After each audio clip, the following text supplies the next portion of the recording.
जय हिंद, वंदे मातरम। हेलो दोस्तों, मैं बलराम भारद्वाज आपको अपने यूट्यूब चैनल पर हार्दिक स्वागत करता हूं। दोस्तों, अब आपका इंतज़ार बिल्कुल ही सफल हो चुका है। अब आपका इंतज़ार की घड़ी जो है टल चुकी है।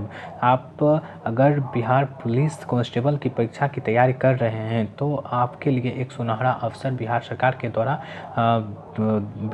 द्वारा दिया गया है।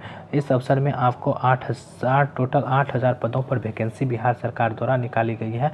दोस्तों, इसके लिए आपका आवेदन जो है 13 नवंबर से स्टार्ट की गई थी और यह आवेदन जो है 14/12/2020 तक इसकी आवेदन की जाएगी। और इस परीक्षा में सामान्य वर्ग, ओबीसी और अन्य के लिए 450 रुपये का शुल्क रखा गया है। दोस्तों, इस परीक्षा के लिए आप अगर एलिजिबल हैं तो आप ज़रूर इस परीक्षा को अप्लाई करें। इस परीक्षा का आयोजन अभी सूचित नहीं किया गया है। यह कुछ ही समय के बाद यानी कुछ दिनों के बाद इससे नेट पर दे दिया जाएगा, जिससे आप आसानी से इसकी तारीख को देख सकेंगे। दोस्तों, तो मैं इसकी पात्रता की बात करता हूं तो इस परीक्षा की एलिजिबिलिटी क्राइटेरिया जो है वह आप किसी भी स्कूल से अगर आप 10+2 की परीक्षा पास किए हैं और अगर आपकी आयु सीमा जो है 18 वर्ष न्यूनतम और 25 वर्ष अधिकतम के बीच है तो आप इस परीक्षा के लिए पात्रता हासिल कर सकते हैं। तो इस परीक्षा में कई पदों पर वैकेंसी निकली है। इसमें जो है आपका पटना में 600 कुल पद हैं, भोजपुर में 260 हैं, कैमूर में 80 पद पर निकली गई है और औरंगाबाद में 100, जहानाबाद में 80, मुजफ्फरपुर में 400, शिवहर में 20, बेतिया में 80 और सारण में 140। इस तरह के जितने भी ज़िले हैं बिहार के विभिन्न ज़िलों में यह पोस्ट निकाला गया है। दोस्तों, मैं इसकी एलिजिबिलिटी क्राइटेरिया की बात करता हूँ, शारीरिक योग्यता की बात करता हूँ तो इसमें जो स्टूडेंट रिटेन क्वालिफाई कर जाते हैं उससे फिजिकल एक्टिविटी के लिए बुलाया जाता है। तब फिजिकल एक्टिविटी में उसकी जो ऊंचाई मांगी गई है ओबीसी के लिए 165 और सामान्य वर्ग के लिए भी 165 रखी गई है, जबकि महिला के लिए जो ये ऊंचाई है हाइट है उसकी 155 सेंटीमीटर रखी गई है और EWS और SC ST वालों के लिए 160 सेंटीमीटर और छाती की बात करें जनरल वालों की 81 से 86 सेंटीमीटर रखी गई है और वह चलकर या दौड़कर 6 मिनट में 1.5 किलोमीटर उससे दौड़ना चाहिए। ठीक, और गोला फेंक 16 फीट गोला 16 फीट के माध्यम से, ठीक, और लंबी कूद 4 फीट। अब हम इसकी अधिसूचना के बारे में आपको अवगत करवाते हैं। यह क्या क्राइटेरिया मांगता है, इसमें क्या दिया गया है, बिहार सरकार की क्या मांग है स्टूडेंट में होना चाहिए जिससे स्टूडेंट को उसमें सिलेक्ट करेगा। तो मैं अब इसकी विज्ञापन की बात करता हूँ। तो दोस्तों, सबसे पहले इसमें बताया गया है कि यह जो परीक्षा है केंद्रीय चयन पार्षद यानी जो सिपाही भर्ती परीक्षा है वह केंद्रीय चयन पार्षद के द्वारा कराई जाती है। यहाँ पर आप ऊपर में यहाँ पर देख सकते हैं। ठीक, अब मैं इसकी बात करता हूँ।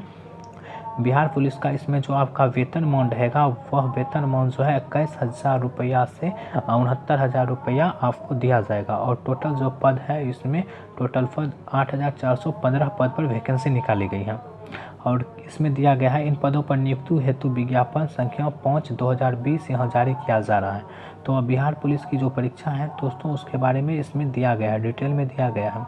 और मैं इसकी लिखित परीक्षा का स्तर जो होगा दोस्तों, सबसे पहले लिखित परीक्षा की स्तर के बारे में मैं बात कर लेता हूँ। तो इसकी जो स्तर है बिहार विद्यालय परीक्षा समिति के इंटरमीडिएट 10+2 अथवा समकक्ष स्तर का होगा एवं प्रश्न वस्तुनिष्ठ प्रकार के होंगे। ठीक दोस्तों, इसमें जो प्रश्न जो पूछे जाते हैं बिहार सरकार द्वारा वह वस्तुनिष्ठ प्रकार के प्रश्न इसमें पूछे जाते हैं और लिखित परीक्षा जो है 100 अंकों की होगी और समय सीमा जो है 2 घंटे टोटल समय सीमा दी जाएगी। अब इसकी लिखित परीक्षा में 30% से कम अंक प्राप्त करने वाले अभ्यर्थियों की शारीरिक दक्षता के लिए नहीं असफल घोषित किए जाएंगे। यानी दोस्तों, जो कट ऑफ बनती है वह उस कट ऑफ में अगर आप 30% से कम आपका नंबर आता है, ठीक, तो आपको उसमें शारीरिक परीक्षा के लिए फिजिकल एबिलिटी टेस्ट के लिए नहीं बुलाया जाएगा, PT के लिए नहीं बुलाया जाएगा। ठीक दोस्तों, और इसकी जो मेधा सूची है वह लिखित परीक्षा के केवल शारीरिक दक्षता जांच परीक्षा के लिए अर्हक होगी। ठीक, जो लिखित परीक्षा पास करके जो PET निकालेंगे उसी के लिए यह फुलफिल होगा। अब नेक्स्ट बात कर लेते हैं। तो इसमें जो है सिपाही पद पर आप आवेदन हेतु पात्रता जो है वह आप भारतीय नागरिक होना चाहिए। अभ्यर्थियों की शैक्षणिक योग्यता सिपाही पद के लिए शैक्षणिक अर्हता दिनांक 1/8/2020 तक इंटरमीडिएट उत्तीर्ण अथवा बिहार राज्य सरकार के मदरसा बोर्ड द्वारा निर्गत मौलवी प्रमाण पत्र अथवा बिहार राज्य के संस्कृत बोर्ड द्वारा आयोजित किसी परीक्षा में पास होना चाहिए। शारीरिक मापदंड की बात करें, ऊंचाई, सीना और वजन के लिए कोई अंक देय नहीं होगा, परंतु विहित अर्हताएं पूरी नहीं करने वाले अभ्यर्थी असफल घोषित किए जाएंगे। ऊंचाई, अनरक्षित समूह एवं पिछड़ा वर्ग पुरुषों के लिए 165 सेंटीमीटर और अत्यंत जो पिछड़ा वर्ग के उम्मीदवार होंगे उसके लिए न्यूनतम जो 160 सेंटीमीटर होगी और अनुसूचित जाति एवं अनुसूचित जनजाति के लिए जाति के पुरुषों के लिए यह 160 सेंटीमीटर होगी। अगर हम सीना की बात करें तो बिना फुलाए 81 सेंटीमीटर और फुलाकर 86 सेंटीमीटर यानी 5 सेंटीमीटर आपको सीना फुलाना पड़ेगा, ठीक। और हम इसकी लिखित परीक्षा की बात करते हैं तो यह लिखित परीक्षा जो है दो घंटों की होगी और टोटल जो क्वेश्चन है वो आएगा। अब पाठ्यक्रम की बात करते हैं। लिखित प्रतियोगिता परीक्षा का विस्तृत पाठ्यक्रम परिषद की वेबसाइट पर सिलेबस के अधीन सिलेबस फॉर एडवर्टाइज्ड नंबर इतना टैब के अंतर्गत विज्ञापन संख्या इतना की प्रकाशित है, जिसमें परीक्षा का इतना पाठ्यक्रम दिया गया। तो हम इसकी पाठ्यक्रम की बात करें दोस्तों, इसकी पाठ्यक्रम इसमें पाठ्यक्रम की बात करें तो पाठ्यक्रम इसमें अभी दिया नहीं गया है, ठीक। हम इसकी कट ऑफ की बात करें तो कट ऑफ इसमें दिया गया है। यहाँ यह स्पष्ट किया जाता है कि सभी आरक्षण कोटि के अभ्यर्थी एवं गृह रक्षक अभ्यर्थियों के लिए आयु सीमा, शैक्षणिक योग्यता एवं प्रशिक्षण की तिथि के लिए कट ऑफ तिथि इतनों पर निर्धारित की जाती है। अब यह परीक्षा ऑनलाइन नहीं होगी, यह लिखित परीक्षा है और इसे आपको वहाँ पर जाकर देना होगा। सेंटर पर कॉपी कलम के द्वारा दिया जाएगा दोस्तों।